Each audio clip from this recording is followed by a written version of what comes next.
दोस्तों, इस वक्त देश जिस खौफ के साए में जी रहा है वो आतंकवाद या फिर भविष्य में आने वाली कोई तबाही नहीं है, बल्कि वो कोरोना और उसके आ रहे नए नए अवतार हैं। क्योंकि दोस्तों, जिस तरह से ये लोगों की जान ले रहा है वो देखकर पूरी दुनिया हैरान है।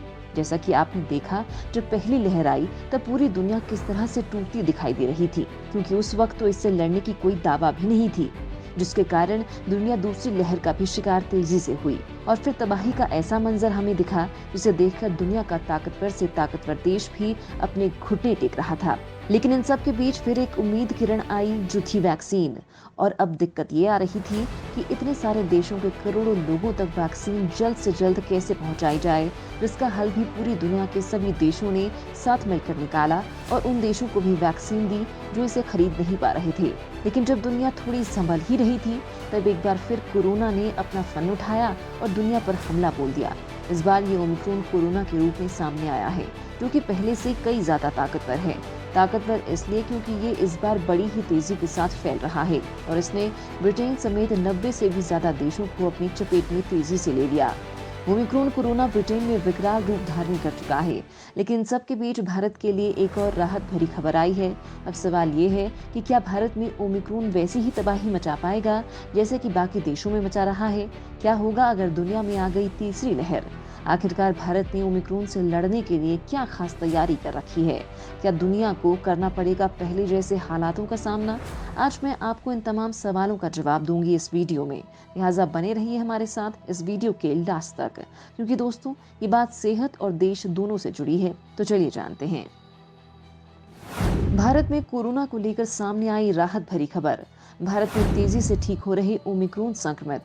दोस्तों, इस वक्त दुनिया के ज्यादातर देश डरे हुए हैं, ये सोचकर कि कहीं ये ओमिक्रॉन कोरोना की तीसरी लहर का संकेत तो नहीं। तो वहीं दूसरी तरह भर के लिए आज फिर एक राहत भरी खबर सामने आई है, और क्या ये भी मैं आपको बताऊंगी। लेकिन उससे पहले हम जानते हैं कि देश दुनिया में कोरोना के नए अवतार ने क्या कुछ हड़कंप मचा रखा है। हाल में आए ओमिक्रॉन के मामलों के बाद से अब महाराष्ट्र 54 मामले दर्ज किए जा चुके हैं। लेकिन अच्छी बात यह है कि जितनी तेजी से लोग संक्रमित हुए हैं, उतनी ही तेजी से ठीक भी हुए हैं। दोस्तों, यहाँ ठीक होने वाले मरीजों की संख्या दिल्ली के मुकाबले काफी ज्यादा है। अभी तक यहाँ ओमिक्रॉन के 28 मरीज ठीक हो चुके हैं। इसके बाद दिल्ली में अब तक ओमिक्रॉन के 54 मामले दर्ज किए गए हैं, जिसमें से 12 मरीज ठीक हो चुके हैं और 42 मरीज अस्पताल और आइसोलेशन में हैं। और महाराष्ट्र के अलावा सबसे ज्यादा मामलों में तीसरे नंबर पर तेलंगाना आ रहा है, जहां 20 मामले सामने आए हैं। वहीं कर्नाटक में 19, राजस्थान में 18 मामले सामने आए हैं। भारत में ओमिक्रॉन वेरिएंट के मामले जितनी तेजी से बढ़ रहे हैं, उतनी ही तेजी के साथ घट भी रहे हैं। मंगलवार की सुबह तक देश में ओमिक्रॉन के 200 मामले सामने आ चुके हैं।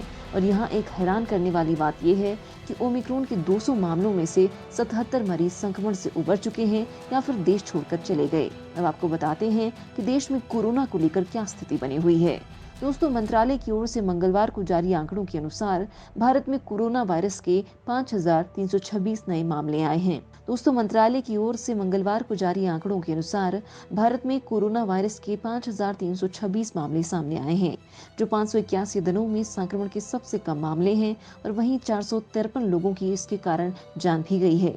कोरोना वायरस के रोज आने वाले नए मामले पिछले 54 दिनों से 15,000 से कम बने हुए हैं। साथ ही मरीजों के स्वस्थ होने की राष्ट्रीय दर 98.40% है, जो मार्च 2020 के बाद से सबसे अधिक है।